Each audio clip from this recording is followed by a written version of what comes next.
En este video vamos a hablar del Barón de Montesquieu, uno de los padres de la Revolución Francesa junto con Diderot o Voltaire. También considerado uno de los precursores de los estudios jurídicos y sociológicos. Fue un hombre de mundo y de gran erudición, una de las mentes más brillantes de la Ilustración. Su centro de estudio era básicamente las costumbres, las leyes y las formas de gobierno de los distintos pueblos y nacionalidades de la tierra. Fue un pensador muy crítico y así lo evidencia, por ejemplo, en su libro Cartas Persas, en el cual utiliza un recurso estilístico muy usado hasta hoy en día, que es el coeficiente de extrañeza. ¿Qué es este coeficiente? Es recuperar la extrañeza con la que podría verse otra civilización.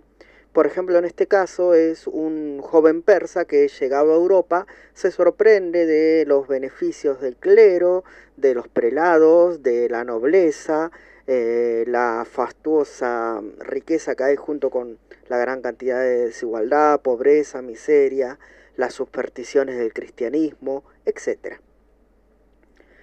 Este es un recurso que, por ejemplo, se utiliza en los viajes de Gulliver, o hoy en día hay una metáfora por internet que plantea lo mismo que pensaría, por ejemplo, de una civilización alienígena o extraterrestre si llegara a nuestro mundo.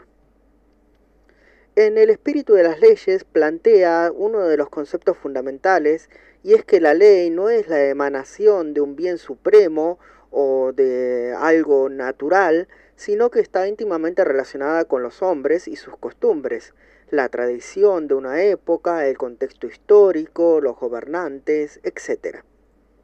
¿Cuáles hubieran sido las leyes de Occidente, por ejemplo, si Alejandro Magno no hubiera helenizado el mundo conocido?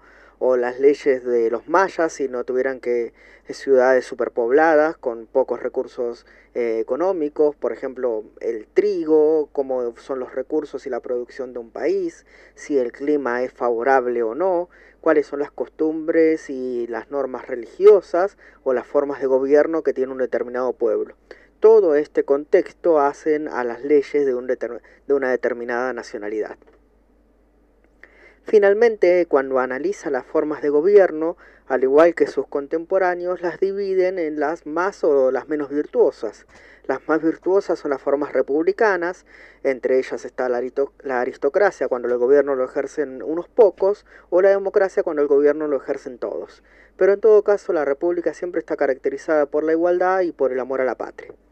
En cambio, la monarquía es el gobierno de una sola persona y puede ser con dos fines: para el bien común o el bien del pueblo, o el bien del déspota como persona o de sus allegados, la nobleza, que es la forma más corrompida de gobierno.